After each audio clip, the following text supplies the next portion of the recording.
Boa tarde, senhoras e senhores, e obrigado por aguardarem.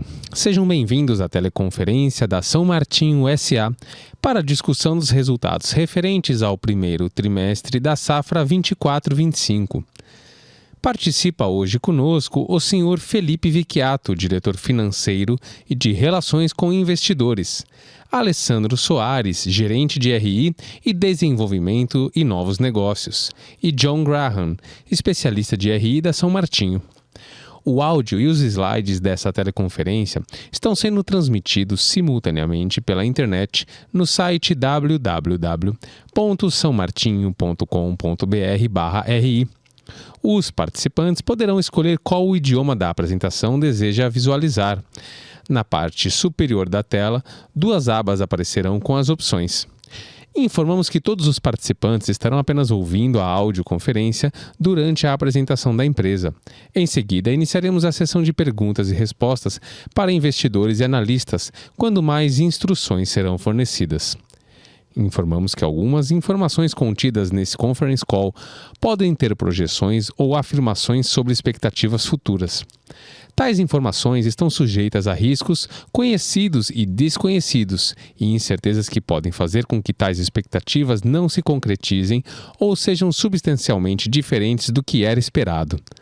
Agora, gostaria de passar a palavra ao Sr. Felipe Vicchiato, que iniciará a conferência. Obrigado. Boa tarde a todos, obrigado pela participação no call de resultados do primeiro trimestre da safra 24-25. Vamos iniciar com a agenda aqui dos principais pontos que eu queria tratar com vocês, iniciando com a produção acumulada até o trimestre, destaques financeiros, margem por produto em relação ao custo caixa e preço de venda, como está andando a nossa operação de milho e rentabilidade, e, por fim, evolução de RED e expectativa de preços de etanol, tá? Na moagem, a gente teve uma moagem bastante forte até o encerramento aí de junho, né? Produzimos 21% a mais de ATR produzido, sendo que de cana-de-açúcar 16% a mais de moagem, com 91,7 milhões toneladas por hectare, uma produtividade bastante forte. ATR médio também subindo 2,8%, o que dá aí de produto para o negócio de cana-de-açúcar 20% a mais. No processamento de milho, a gente processou 19% acima do mesmo período anterior. O período anterior ele foi contaminado pelo início da planta, né? Então você tem aí uma piora relativa do ano passado, né? E a gente espera que esse ano, como a planta já está operando aí 1.500 toneladas por dia, a gente deve chegar ali no nosso guidance de próxima a 500 mil toneladas de cana de milho processado. A produção, o nosso mix foi favorável para a produção de açúcar, dado aí os preços de açúcar na média que estão bem acima do preço de etanol. A gente produziu 26% acima do que o ano anterior, 535 mil toneladas. A gente espera encerrar o ano com 1.560 mil toneladas de açúcar até o encerramento da safra, que deve acontecer lá em meados de outubro. A produção de etanol cresce 17%, e aí puxado pelo etanol de milho, né, que vem bastante forte. Energia crescendo 34%, ajudada pela moagem e pelo início da cogeração da nova caldeira da São Martinho, e DDGS crescendo aí 24% a produção, amparado aí pelo volume de moagem de milho. A gente tem um mix aqui de cana-de-açúcar 49,51. Esse mix deve fechar, né, até o final dentro da nossa estimativa de guidance, tá? Indo para os resultados financeiros, os destaques financeiros, a gente cresceu a nossa receita líquida em 22%, atingindo aí no trimestre 1,6 bi de reais, basicamente numa combinação de maior preço e volume no açúcar e maior volume no etanol. O preço de açúcar foi 13% superior ao mesmo período do ano passado, resultado de uma fixação a preços melhores, e o volume de açúcar foi 5% maior, que está dentro aí do cronograma de embarques que a gente deve estar fazendo nos próximos trimestres. No caso do etanol, a gente tem uma queda de 17% aí no preço médio de etanol quando a gente compara com o primeiro trimestre do ano passado. Lembrando que o primeiro trimestre do ano passado foi um trimestre bastante chuvoso, né, em todo o Centro-Sul. Então a safra demorou muito para engrenar, não tinha muito volume de etanol disponível no mercado. Isso fez com que o preço no primeiro trimestre tenha sido o maior preço da safra passada, mas não com volume superior, não com volume grande para estar sendo vendido, né? Esse ano, como já normalizou a safra, acabou que a gente conseguiu vender um pouco mais, porém com preços menores do que ano passado, mas ainda assim com preços bem melhores do que foi o último trimestre que a gente reportou aí em meados de junho. No DDG, a gente vendeu 32 mil toneladas, 23% a mais do que o ano passado, resultado aí do cronograma da maior moagem de milho, com um preço médio de 2,6% abaixo do que o ano passado. Com isso, a gente tem ali o EBITDA que cresce 20%, o EBITDA ajustado, o EBIT cresce 42%, e aí o EBIT, além da questão do volume de venda, você tem um pouco de diluição de custo fixo, né, melhorando aí o nosso custo caixa de EBIT, e o EBIT crescendo a margem em 18%. Esse trimestre, a gente teve dois efeitos importantes que impactaram o lucro líquido e o lucro caixa da companhia. O primeiro impacto foi no resultado financeiro, uma marcação a mercado de swaps que a gente tem mudando o indicador de inflação mais para CDI. Esse impacto foi da ordem de 103 milhões de reais negativo no trimestre.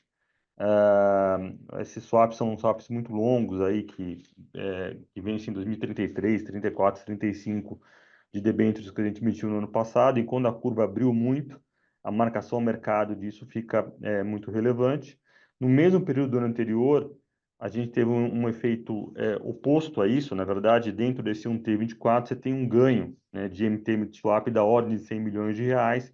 Então, com isso, a gente tem aqui na variação em si, uma variação de 200 milhões de reais quando a gente compara TRI contra TRI. Além disso, no trimestre passado também, a gente teve uma marcação de mercado de ativo biológico positiva de 145 milhões de reais. Na época, os preços de açúcar estavam bem maiores e a gente marcou nosso ativo biológico e deu essa receita aí não caixa, né, de 145 milhões de reais. Quando você compara com essa receita do TRI de 21 milhões de reais, é uma queda de 85% que acaba impactando aí o lucro da companhia. Mas operacionalmente, a gente teve uma melhora importante aqui no trimestre, sendo que a gente vai olhar aí no terceiro ou quarto slide, ainda não tem nenhuma contribuição relevante do EBIT e do EBITDA para o milho, né? Essa contribuição vai ocorrer nos próximos trimestres, conforme eu vou mostrar, dado aí os nossos estoques de milho e o volume de vendas de DDG que vai acontecer. Indo para o custo caixa, a gente teve o custo caixa de açúcar permaneceu estável na comparação TRI contra TRI. Ele se excluiu o efeito do Consecana aqui, ele deveria estar até caindo, né? Com preço médio maior, a gente teve aqui um ganho de margem da ordem de quase 10 pontos percentuais, chegando a 25% de margem caixa nas vendas de açúcar.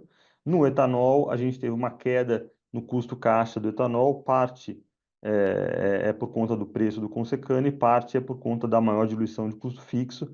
Porém, dado que os preços do etanol caíram também no período, a gente caiu a nossa margem em 4,3 pontos percentuais. Expectativa aqui é que esse custo caixa, exceto o efeito de Consecana, ele permaneça mais ou menos da onde está, né, no próximo trimestre, porém com os preços bem melhores do etanol. A gente viu aí no segundo trimestre uma recuperação importante do preço do etanol, e aí você vai conseguir com isso ganhando tri a tri margens no etanol. Um detalhe importante, nessas vendas aqui no primeiro trimestre, teve um volume grande de venda de hidratado. São Paulo tem um preço médio pior do que a média do grupo, né? E um pouco de hidratado Goiás, né? Nos próximos trimestres, o meu mix de vendas ele melhora, né? Eu tenho mais etanol de exportação, de contratos já fechados, eu tenho mais volume de anidro e tenho mais volume de etanol de Goiás, que tem a questão do benefício do produzir, que acaba, quando você faz o gross up do preço, ele fica maior. A gente vendeu hidratado de São Paulo e produziu hidratado de São Paulo esse trimestre, apesar de ter as plantas 100% anidro, por conta de uma questão de otimização de ICMS, que a gente tinha um volume grande aí nos ativos. Então, do ponto de vista de conversão de caixa e de margem de caixa, esse número aqui é até maior, uma vez que a gente está acelerando aí e diminuindo o capital de giro que está no meu ativo circulante. Indo na sequência, a gente fala um pouco da operação de milho. A gente moeu aí 124 milhões de toneladas, mil toneladas, em linha com guidance. Esse trimestre, a gente passou no resultado um preço de milho a R$ 62 por saco. Lembrando que no fim de março, a gente tinha um estoque de 143 mil toneladas de milho para partir a safra. A safrinha de milho, ela começa a aparecer na região em meados de junho, né? Então você tem que virar com um volume de estoque para fazer esses primeiros meses, e esse volume de estoque foi construído aí num preço médio, num custo médio maior, né? É por isso que a margem EBIT e EBITDA de milho está bastante baixa.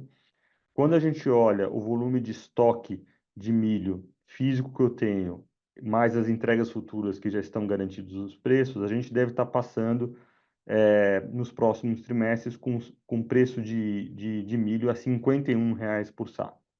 O que, combinado com o volume de DDG que eu vou estar vendendo aí nos próximos trimestres, né? Esse primeiro trimestre aqui o volume foi bastante baixo em relação ao total, ao potencial total.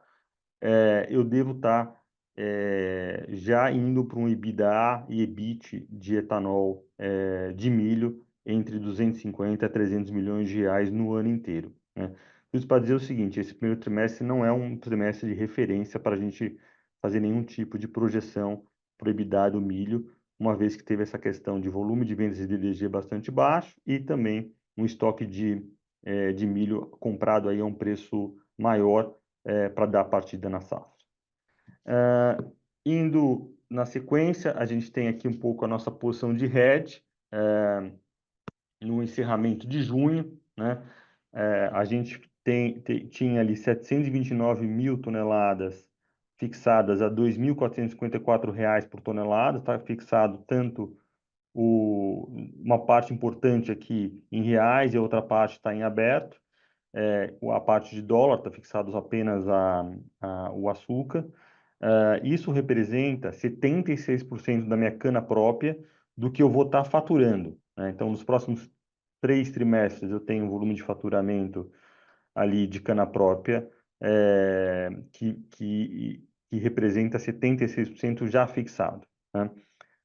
Se eu colocar na safra inteira, né, incluindo o volume que eu já vendi no primeiro trimestre, esse número vai para próximo a 90% da cana própria, grandes números, tá?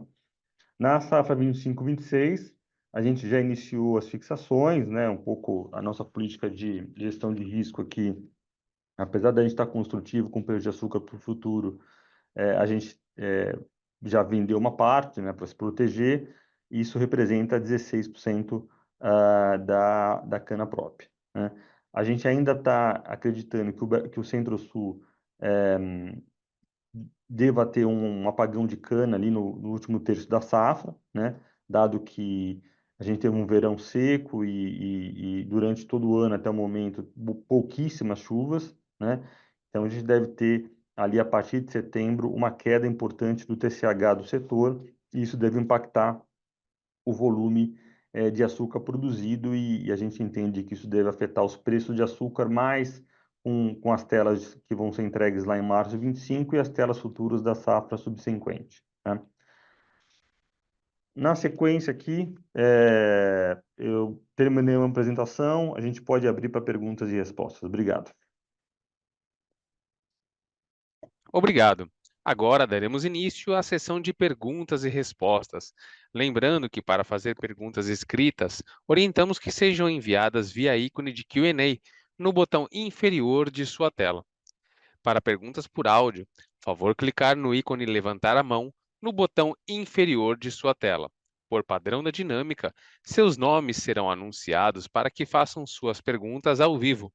Nesse momento, uma solicitação para ativar o seu microfone aparecerá na tela. A nossa primeira pergunta vem do senhor Pedro Fonseca, da XP Investimentos. Por favor, pode prosseguir. Boa tarde, Felipe e toda a equipe da São Martinho. Obrigado por pegar a minha pergunta. A minha primeira é sobre clima. Queria pegar a visão de vocês se essa piora recente do TCH, esperada, esse clima mais seco pode impactar a parcela de plantio da safra 25/26. Se vocês têm alguma expectativa em relação a isso, alguma visão. E a segunda pergunta é sobre CAPEX, né, de açúcar no mercado. O que vocês têm visto em relação a CAPEX em novas plantas de produção de açúcar, né, aumento da capacidade de açúcar, e se enxergam isso como um potencial risco para 2026? Esses são meus pontos. Obrigado. Obrigado, Pedro. Obrigado pelas perguntas. Olha, no caso da São Martinho, a gente faz o grosso do plantio, a nossa cana quase toda é cana de 18 meses. Então, é uma cana que a gente faz o plantio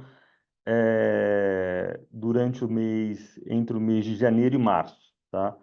Então, a gente tem o nosso impacto em relação às chuvas, né, é bem reduzido, uma vez que você não tem, é um período que majoritariamente a gente tem chuva, tá? Então, entre janeiro e março a gente faz o plantio. Mas quem tem cana de ano, né, que é uma grande parte do setor, né, aí sim está sendo impactado porque não tá plantando a cana e está com dificuldade, a cana não tem brotação, etc., né? Em relação ao volume de investimentos em cristalização, né, mix de etanol para açúcar, eu acho que todos os projetos que já estavam no pipeline já foram anunciados e estão rodando nessa safra. Eu não vejo hoje nenhum incentivo, né, para fazer investimento em mix de açúcar, uma vez que, o preço de açúcar caiu do patamar lá de 23, 24, onde esses investimentos todos foram contratados, e dois, o preço de etanol recuperou bastante, né? A gente teve um susto grande no etanol no ano passado, ficando abaixo da paridade por muitos meses, né? Também ajudou aí na tomada de decisão de cristalização de açúcar de muitas empresas, a São Martinho inclui nesse número, mas a partir de agora, com um prêmio ali na casa de 20, 25%, é muito difícil você achar um investimento que só de pequeno, tirar gargalo de fábrica que compense isso, tá? Então, acho que o que está aí 42 milhões de toneladas, né, é onde vai ficar o volume de produção de açúcar. Super claro, Felipe. Obrigado. Obrigado.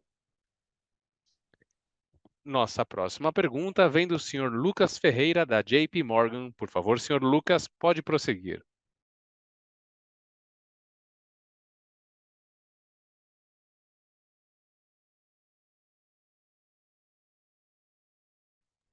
Acho que a gente perdeu o Senhor Lu. Lu... Ok, vamos passar para a próxima pergunta. Oh, Lucas, o senhor abriu sua linha, oh, pode prosseguir, por abri, favor. desculpa, eu tava Imagina, no mudo pode aqui, prosseguir. desculpa. Boa tarde, Felipe. Uma pergunta de Centro-Sul também, se você acha que essa questão climática pode acabar tendo até algum downside risk para moagem no Centro-Sul, para previsão de moagem. Parece que a cana também tá mais seca, mais fibrosa, enfim, se eventualmente até a parte dessa cana vai ser moída o ano que vem para ter um tempo maior de desenvolvimento. E aí a segunda pergunta sobre açúcar. Na tua opinião, você falou um pouco, né, sobre a estratégia de hedge, etc., que você espera, enfim, tá um pouco mais construtivo para frente, mas o que você acha que é trigger aqui para o açúcar? Se essa, vamos dizer assim, um pouco mais morte súbita aí da safra em setembro, um pouco para frente, se isso pode ser trigger para o açúcar? Você acha que câmbio enfim, acabando tendo um efeito negativo aí no ponto de vista técnico, quando a gente olha o New York 11, o real, depreciação do real, enfim, o que você acha que é trigger aí pro açúcar andar? Um abraço, obrigado. Oi, Lucas, boa tarde, obrigado pelas perguntas. Eu acho que, assim, a nossa estimativa aqui, né, de moagem para o Centro-Sul, já é uma estimativa olhando um pouco essa situação do canavial de uma maneira geral do setor, tá? O nosso número, ele é bem parecido com o da Datagro, entre 590 e 600 milhões de toneladas. A gente acha que não passa muito disso, tá? Pelas razões exatamente do que você comentou. Com um agravante que é essa questão acho que o nome técnico é destrose, uma coisa assim, da cana, que acaba que no fim do dia a quantidade de açúcar convertida na moagem ela é menor do que deveria, dado uma capacidade X de cristalização, e com isso você faz menos açúcar e mais etanol. Então, além de você ter um volume limitado de cana-de-açúcar, essa questão da cana, né, em si, está fazendo com que a produção de açúcar seja menor até do que o estimado, né? Saiu hoje o número da única, né? Essa quinzena aqui é uma quinzena que predominantemente deveria ter muito açúcar, porque é uma quinzena onde está o ATR super alto, onde você tá frio e você acaba concentrando o ATR, e você olhar estatisticamente, foi o ATR barra a quantidade de saco por tonelada de açúcar convertido foi bastante baixo, né? Por conta desse efeito que você comentou, né? Então, a gente acha que hoje que está nos preços de mercado do açúcar, efetivamente não contempla o Brasil produzindo ali 40 milhões de toneladas, o Centro-Sul, né? E muito menos que essa safra vai continuar com baixo crescimento nos próximos anos, tá? Diria que o preço é 17 centavos, né? Tem muita empresa que, mesmo com câmbio a 5,50, está operando muito ali abaixo, muito perto do custo caixa, tá?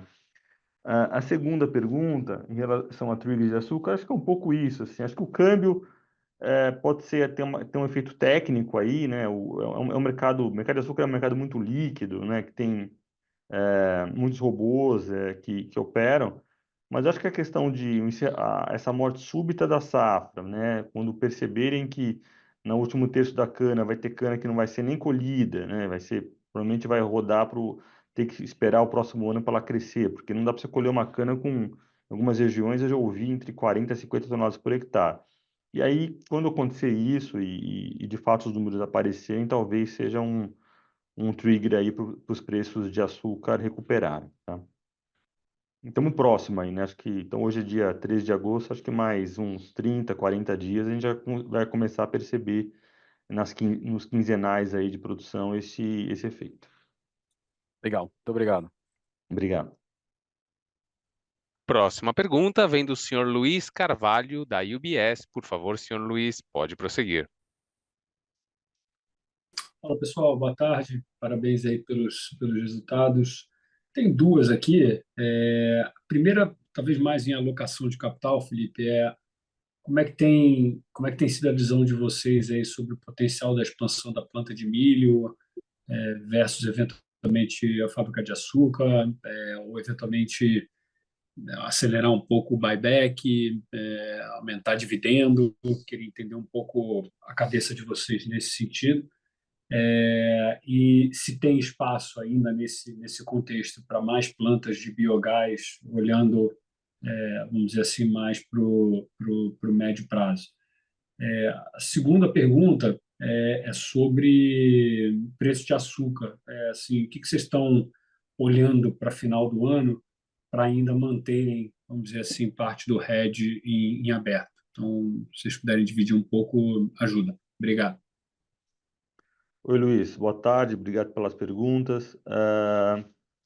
Começar pela última aqui, do preço de açúcar, a gente tem em aberto mais ou menos uns 10% da safra total, né? ou 25% da cana própria remanescente, com uma concentração bastante relevante aí na tela de março. A tela de março hoje, março 25, ela está hoje em 18,50, 18,60.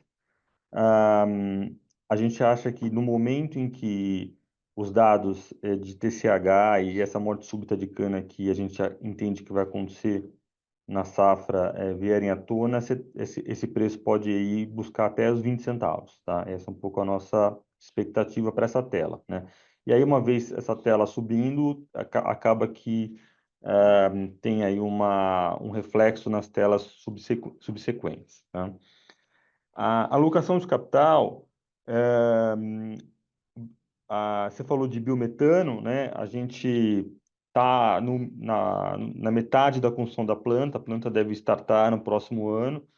Eu acho que enquanto essa planta não startar, e a gente vê a operação, né? O que a gente consegue ganhar a mais de produtividade do que está planejado, se realmente a gente vai ter que fazer alguma recomposição de nutrição na cana, né? Porque dentro do nosso projeto a gente a gente contempla que a biodigestão da vinhaça tira um pouco de os nutrientes que iriam para o canavial, né? Então a gente vai ter que, dentro do plano, recompor esses nutrientes. Uma vez que você não tem, se a gente no projeto perceber que não há necessidade, os próximos projetos na sequência ficam mais rentáveis e aí com isso a gente teria o interesse de acelerar. Mas por hora não. A buyback, a gente já evoluiu bastante aqui, se não me engano, temos os 80% já concluído, né? Vamos concluir aí nos próximos meses e analisar junto ao conselho se vale a pena abrir um novo buyback, né? Considerando o preço da ação onde está. E aí, expansão de milho ou fábrica de açúcar, né? A gente está tendo esse ano um ano muito bom na fábrica de milho. O consumo de energia está bastante baixo o consumo de vapor. Então, a gente tem uma vantagem competitiva importante que a gente não precisa originar a biomassa. Para vocês terem uma ideia, em Goiás, em algumas regiões, lá o cavaco chega a R$ 500 por tonelada, né? E uma planta como a Boa Vista, se não tivesse integrada, precisaria uns quase 200 mil toneladas de cavaco, né? Então, a gente estamos analisando para ver se a gente consegue dobrar essa planta sem a necessidade de depender de cavaco de madeira, para nada, tá? Se a gente conseguir ir assumindo aí que esse cenário de etanol continue construtivo, né, como esse ano e os próximos anos, é possível que a gente tome a decisão de fazer a planta, né? Mas essa decisão deve acontecer para o final do ano, começo do ano que vem, tá? Agora, a fábrica de açúcar, né, ela seria lá na própria Boa Vista, né?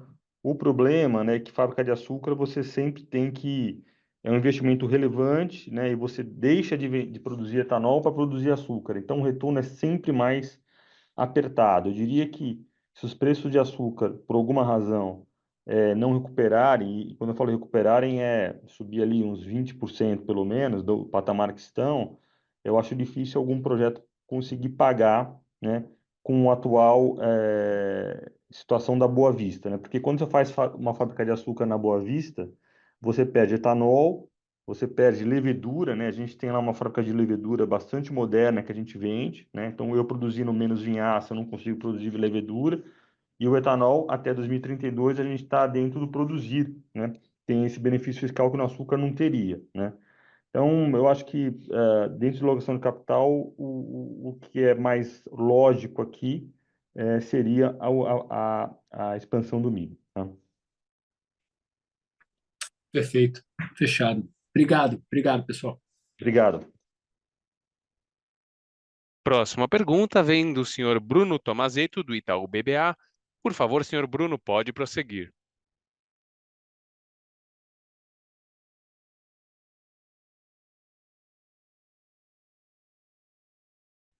Tá no mudo, hein? Seguiremos para a próxima pergunta. do senhor Pedro Gama, do Citi. Por favor, senhor Pedro, pode prosseguir. Oi, pessoal, boa tarde. Obrigado por pegarem minhas perguntas. Primeiro, tem uma pergunta mais do lado de comercialização de etanol, né? Parece que o mercado já estava reagindo bem a um balanço de oferta e demanda mais apertado, e, adicionalmente, a Petrobras ainda aumentou o preço da gasolina. Eu gostaria de entender como é que vocês esperam a dinâmica de paridade e preço ao produtor para os próximos meses da safra, se faz sentido ver a paridade subindo e o preço subindo também, e como a gente pode esperar a dinâmica de comercialização nessa safra. A gente pode esperar um nível de estoque mais baixo do que na safra anterior para os próximos trimestres? E, adicionalmente, no mercado de açúcar, Felipe, eu gostaria de ouvir um pouco da cabeça da companhia para o mercado indiano. Como é que vocês veem o país atingindo as metas do E20? Obrigado. Oi, boa tarde, obrigado pelas perguntas. Olha, hoje a paridade está em 66%, se eu não me engano. Com o volume do último mês, o mês de julho, foi quase 3 bilhões de litros de etanol vendido, sendo que foi 1,8 bi de etanol hidratado. A gente acha que essa paridade deve aí chegar ali, ao longo dos próximos meses, muito próximo aí da paridade econômica, que é próxima a 70%. As nossas vendas devem ser mais graduais ao longo dos trimestres, sem carregar muito, mais ou menos 25% a 30% por tri, né? A gente não espera carregar muito etanol até para o final da safra, como a gente fez no ano passado, né? O nível de, de estoque, né? Eu já comentei a questão do preço de açúcar que você falou. Só me repete do preço de açúcar, acho que eu não peguei aqui, Pedro, desculpa. Opa, a minha dúvida é assim, o que vocês enxergam para o mercado indiano, Silva? Como é que vocês veem o país atingindo as metas de etanol? Não, olha, na verdade o mercado indiano são metas, não é um mandato, né? Só para a gente deixar claro, eu entendo que isso vai acontecer. Eles adiaram por um ano, né? E tem uma série de investimentos em plantas de etanol que foram feitos e precisam ser remunerados.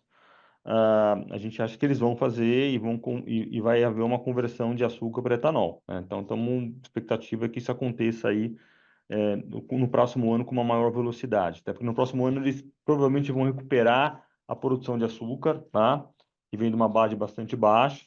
Acho que a base desse ano a gente tá imaginando que seja próxima a 31 milhões de toneladas. No outro ano subsequente, eles recuperam isso. E aí, com isso, essa recuperação, parte dessa sacarose deve ir para a produção de etanol, que ajuda aí a sustentar um preço de açúcar um pouco mais saudável, tá? Tá ótimo, obrigado. Obrigado. Próxima pergunta vem do senhor Tiago Duarte, do BTG Pactual. Por favor, senhor Tiago, pode prosseguir. Obrigado. Boa tarde, Felipe. Boa tarde a todos. Uma pergunta rápida, Felipe. Eu queria entender um pouquinho a estratégia de comercialização de etanol no trimestre, né? Você vendeu bastante até, olhando até pensando em proporções históricas para o primeiro trimestre, em relação ao que você deveria produzir esse ano, pensando no teu mix.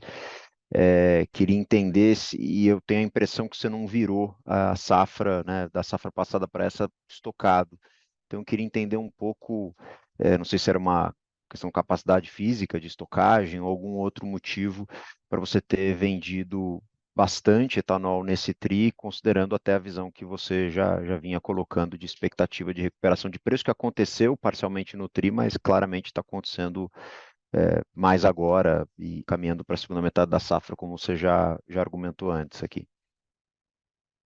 Oi, Thiago, boa tarde. Olha, a gente vendeu mais ou menos 22% do volume total que eu vou produzir, né? Então, apesar da gente acreditar hoje que os preços tendem a se recuperar, no começo nos primeiros meses de safra, a gente tinha ainda um pouco de dúvida em relação a essa dinâmica de preço de combustíveis, né, se ia cair ou não, tal. E a posição aqui da área comercial foi uma posição um pouco mais cautelosa, eu diria, né, de não tentar virar e ficar carregando muito estoque, né, porque se acontecesse alguma coisa no meio do caminho, que o preço do petróleo caísse muito por alguma razão, ou a paridade, ou o dólar caísse muito e o preço da gasolina caísse no mercado brasileiro, isso poderia aí machucar muito a nossa margem, né? Assim, acho que a gente teve o último trimestre, o quarto trimestre, bastante, como posso dizer, impactante e frustrante do ponto de vista de preço de etanol. E a tomada de decisão nossa foi não ficar pagando muito para ver, né? Vamos vender um pouco dentro aí do mínimo de 20% do que eu tenho de exposição, tá? Foi isso. Não, tá claro. E se eu puder fazer uma outra pergunta,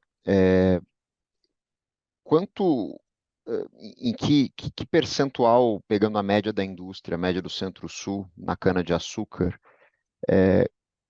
como vocês acham que vocês hoje estão quando a gente olha esse custo médio de produção aí no etanol, perto de 2.500 por metro cúbico, ou no açúcar, perto de R$ 2.000 por tonelada?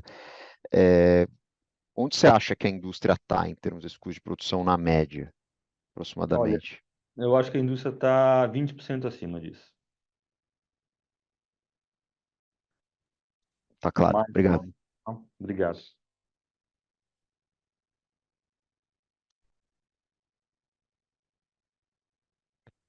Encerramos nesse momento a sessão de perguntas e respostas. Gostaria de passar a palavra ao senhor Felipe Vicchiato para as considerações finais. Bom, obrigado a todos aí pela participação. Estamos à disposição aqui qualquer dúvida adicional, eu e minha equipe. Nos vemos aí no próximo trimestre, lá em meados de novembro. Um abraço, boa tarde e boa semana a todos. A teleconferência da São Martinho está encerrada. Agradecemos a participação de todos e tenham uma boa tarde.